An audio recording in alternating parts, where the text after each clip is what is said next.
ሰላም ነው። እንዴት ነህ? ደህና ነህ? እንተዋወቅ። በለጠ እባላለሁ። ሳሙኤል እባላለሁ። እንዴት ነህ? ሰላም ነው። ስራ አሪፍ ነው። ስራ አሪፍ ነው። እንዴት ናችሁ? እየበረታችሁ ነው? እንዴት ነው ስራ እየሄደላችሁ ነው? አየሩ አሪፍ ነው እንዴ?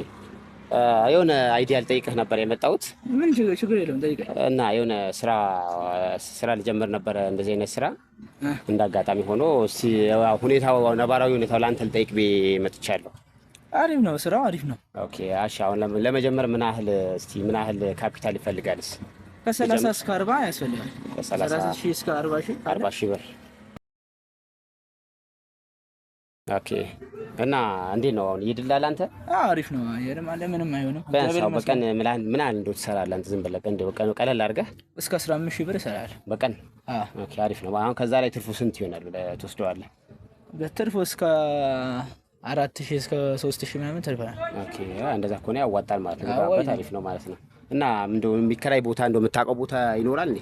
እንፈልጋለን። ችግር እንተባበራለን። እዚህ ሰፈር ካለስ እፈልግልሃለሁ። ያሰሰመሱ ነው እንዴ? እንተባበራለን። አንተ ብቻ ለመጀመር ጥረት ኖረ እንጂ ችግር የለም። ኦኬ ተፈተፍ ብለን እንደምንም ጀምር እንጂ።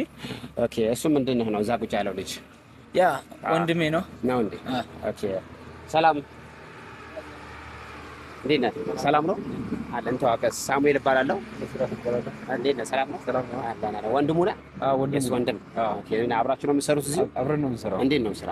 ስራው በጣም አሪፍ ነው እንዴ? ያዋጣችኋል? አራው እኔ አሁን ለመጀመሪያ አስቤ ነበረ። እኔ እንግዲህ ወንድምህ እንደነገረኝ እስከዚህ ድረስ ይበቃሃል የሚል ነገር ነግሮኝ ነበረ። እንግዲህ እንደዛ ከሆነ አሪፍ ነው። ቦታ እንግዲህ አፈላልጉልኝና እዚሁ ካገኛችሁ ደላላችሁ ካለ በደላላም በእናንተም በኩል ካለ እሱ እንዳለ ያው ለመጀመር ዋና ፍላጎት ካለ ችግር የለም፣ እኛም እናግዛለን። እኛም በምንታገዘው ነገር እንተባበራለን፣ ከጎንህ ነን። ችግር የለም። በቃ ባለው ነገር ተፍተፍ ብለን እንሞካከራለን። ያው የቸገረም ነገር ካለ